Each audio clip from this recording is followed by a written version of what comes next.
요즘 지인들과 주식 투자에 관한 이야기를 나누다 보면요.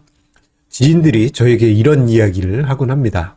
요즘, 이성수 대표, 의견이 좀 밍밍한 것 같아. 뭐 한 3년 전에는 화끈하게 간다 하더니 요즘은 우리가 볼 땐 이것도 아니고 저것도 아닌 것 같아. 아니면 스톱, 확실하게 얘기해달라고, 이렇게, 말하는 지인들이 제법 많습니다. 화끈한 의견을 원하는 것이 어떻게 보면 우리 인간의 심리죠. 흑백 논리가 편한 것이 우리 본능이기 때문에 100% 몰빵 매수 아니면은 100% 현금화해야 된다. 이런 화끈한 의견, 매수, 매도 이것을 원하는 것이 어떻게 보면 저의 지인뿐만 아니고 많은 분들의 생각이 아닐까 싶습니다. 자, 그런데요. 이런 생각도 듭니다.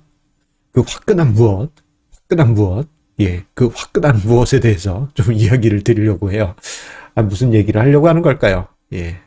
끝까지 들어보시면, 무릎을 탁 치실 것입니다.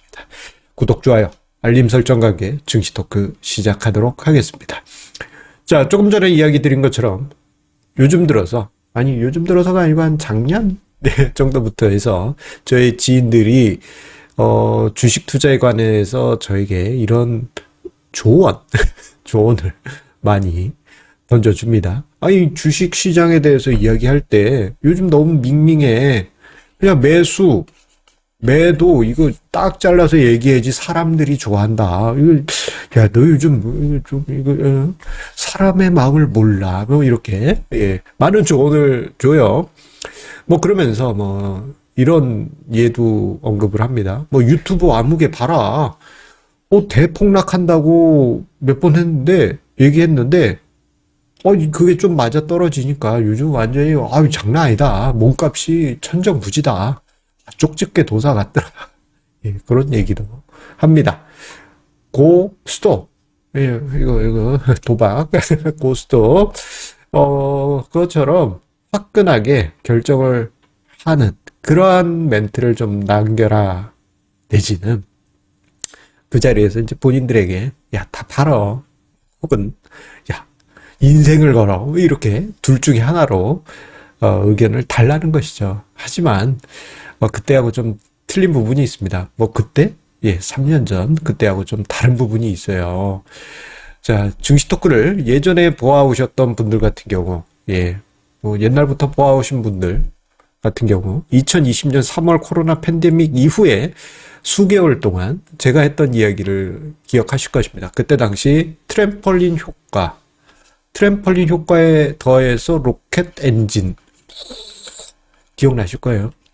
이때 일생일대의 기회일 수도 있고 이게 적정한 주가 수준을 강제로 눌렀기 때문에 방방 뛰어노는 그 트램펄린의 반발력처럼 튀어오른 것은 자연스러운 현상일 뿐만 아니고 유동성이 폭발하고 있기 때문에 로켓 엔진을 달고 쭉쭉 날아갈 가능성이 크다. 그런 의견을 강하게 피력한 바가 있습니다. 그때 당신 좋아하더라고요, 지인들이. 그때는 얘가 왜 이렇게 의견을 강하게 피력하지? 그런데 그때는 제가 그렇게 강하게 이야기를 했던 게 극단적인 저평가. 거의 IMF 때 수준으로 시장 자체가 극단적으로 저평가되었었고요. 그리고 유동성이 폭발했기 때문에 강하게 제가 의견을 개진할 수 있었던 것이죠. 하지만 현재는 어떠냐? 2021년 이후 시장이 쭉 빠지지 않았습니까? 그러다 보니 이제 일정 부분은 싸지긴 했어요. 증시토크에서 자주 이야기 드린 것처럼. 그런데 싸지긴 했는데 심하게 싼 게 아니에요. 최근에 증시가 올라오면서 싼 영역에 있는 것은 맞지만 심하게 싼 것은 아니고요. 그리고 유동성에 관한 부분은 아직도 긴축 국면이죠. 긴축 국면이 끝난 거 아닙니다. 애매합니다. 그렇기 때문에 지금 시장에서 다 팔어 라고도 이야기할 수 있겠고, 혹은 다 팔지 말고 오히려 기회야, 매수야, 이렇게 이야기하는 것도 전혀 이상하지가 않았습니다. 지금 시장은 양쪽으로 다 열려 있기 때문입니다. 그렇기 때문에 극단적으로 제가 지금 이 상황에서 야, 다 팔 때야. 다 살 때야.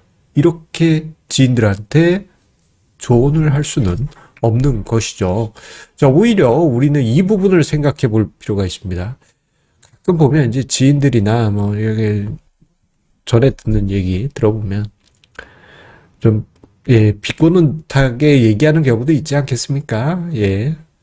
그러면 그런 얘기 들으면 야, 저 새끼 옛날에 조선시대 선조 임금하고 똑같네 뭐 이런 생각이 듭니다. 갑자기 여기서 왜 선조가 왜 나? 예, 임진왜란 때 선조 있잖아요. 예, 임진왜란 때 그 선조. 예, 우리나라의 그때 당시 조선 수군, 막강 조선 수군, 예, 이 조선 수군을 완전히 괴멸시킨 아주 1등 공신이 선조 아니겠습니까? 근데 왜 선조가 왜 여기 왜 나옵니까? 예, 이 이야기를 드리고 싶어서 그래요. 자, 이때 당시 선조가 어떤 행위를 했습니까? 예, 우리 막강 수군의 정말 충신, 이순신 장군을 갈구죠. 거짓 정보를 듣고, 어이, 이순신 장군! 장군이라고도 안 했을 거야. 어이, 그랬겠죠. 저기, 일본군이 몰려있다고 하니까 가서 격퇴를 해라. 근데 이순신 장군이 아무리 이렇게 봐도 나갈 때가 아니거든요. 예, 철저하게 시기를 보고 다 보는 것을 따져서 나아가도 된다라고 했을 때 나가는 분이 이순신 장군 아닙니까? 승리 가능성이 높을 때. 예. 그런데 강요해서 안 되니까 어떻게 했어요? 이순신 장군을 강제로 백의종군 시키고 예, 원규를 자리에 앉힌 다음에 어떻게 됐습니까? 원균도 이거 앞만 봐도 이거 질 것 같은데 라고 버팅기다가 선조가 엄청난 압박을 가해서 결국 예, 왜군들의 함장에 넘어가게 되죠. 그러니까 제 주변 지인들이 야, 너희 좀 밍밍해. 사라 팔아라. 아니, 화끈하게 얘기를 해라. 뭐 이렇게 강요하는 게 전 똑같은 것 같아요. 예. 뭐 어쩌라고. 지금은 뭐 심하게 뭐 극단적으로 결정해서 앞으로 쭉 나갈 때도 아니고 그렇다고 해서 쭉 후퇴할 때도 전혀 아니에요. 그죠? 예, 그죠? 내 자산 배분 전략, 내 투자 원칙이 있으면 그거 그냥 지켜가기만 해도 되는 것입니다. 특히나 지금 뭐 제가 자산 배분 전략 언급을 하면 이거 또 이게 공자왈 맹자왈 옛날 얘기 또 하시네 이렇게 생각하실 수도 있지만 자산 배분 전략 해보기나 했어요. 예? 우리 애청자님들은 거의 대부분 하고 계시다 생각됩니다만 한번 곰곰이 생각해 보십시오. 자산 배분 전략 책에서도 보고 유튜브 증시 토크에서도 여러 차례 들어서 알긴 알지만 난 실천을 안 해. 이런 분들이 태반이에요. 자, 지금 주식시장 작년에 쭉쭉쭉 하다가 요즘 좀 올라왔어요. 자산 배분 전략 없으면 지금 정도 한번 세팅할 필요 있지 않을까요? 분명 작년 연말에 비해서 부담이 없지 않습니까? 예, 작년에 막 이렇게 빠져 있는 상황에서 아이고 손실 크게 본 내 주식 팔아서 자산 배분 전략상 안전자산 떼놓고 이러기에는 힘들어요 했지만 지금은 좀 가능하잖아요.